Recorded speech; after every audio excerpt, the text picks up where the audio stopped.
டபக்குன்னு எரிச்சல் தர ஒரு கதாபாத்திரமாக வந்து இந்த யமுனாவுடைய கதாபாத்திரம் மாறிட்டாங்க. ஏற்கனவே அப்படி தான். ஆனால் இப்போ வந்து பார்த்திங்கன்னா இன்னமும் வந்து நம்மளை கடுப்பேற்றுற மாதிரி விஷயங்களை பண்ணிகிட்டு இருக்காங்க. அதுலேயும் முக்கியமாக வந்து பார்த்திங்கன்னா நீங்கள் இப்போ பழி வாங்க வேண்டியது யாரை?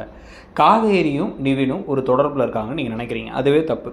ஆனால் அந்த விஷயத்துக்கு நீங்கள் பழி வாங்கணுன்னா ஒன்று காவேரியை பழி வாங்கணும், இல்லை நிவினை பழி வாங்கணும். சம்மந்தமே இல்லாமல் உங்களுக்கு உதவி செஞ்ச, பாசமாக இருந்த, நல்லா ஆளாகி இருந்த விஜய் வந்து ஒரு சிக்கலில் சிக்க வச்சு இப்போ அவரை ஜெயிலில் தூக்கி போட்டு அவருக்கு பெயில் கிடைக்காம இவ்வளோ பிரச்சனைக்குள்ளாகிட்டு இன்னமும் வந்து இப்போ ஓட்டு கேட்டுட்டு இருக்காரு. எல்லா வேலையும் எரிச்சலாக செஞ்சுக்கிட்டு இருக்காங்க. இதில் ஏற்கனவே காவேரி கூட பேசுகிறார் நிவினுங்கிறதுனா உங்களுக்கு ஆத்திரமா இருக்குது. இப்போ திரும்பி பார்த்தா இப்போ அதே நிவின் வந்து ராகினிக்கிட்டையும் பேசுகிறத பார்த்தாங்கன்னா இன்னும் வெகுண்டெழுந்து சண்டை போட, எப்பா சாமி உன் நசை என்னால் முடியாதுமா அப்படின்னு மட்டும் இப்போ முடிவு எடுத்து நிவின் எனக்கு டிவோர்ஸ் வேணும் அப்படின்னு விவாகரத்து கேட்டு இந்த பிள்ளையை வீட்டுக்கே அனுப்பிவிட்டா நல்லது தான். ஏன்னா நிவினோட வாழ்க்கையை அழிச்சது போதும். ஏற்கனவே இந்த விஜயும் காவேரி சேர்ந்து கல்யாணத்தை செஞ்சு வச்சாங்க. டிவோர்ஸ் கேட்டு ஒரு விலகி வந்தால் நல்லா தான் இருக்கும்னு தோணுது. உங்களுக்கு என்ன தோணுதுங்கிறது சொல்லுங்கள். தேங்க்யூ.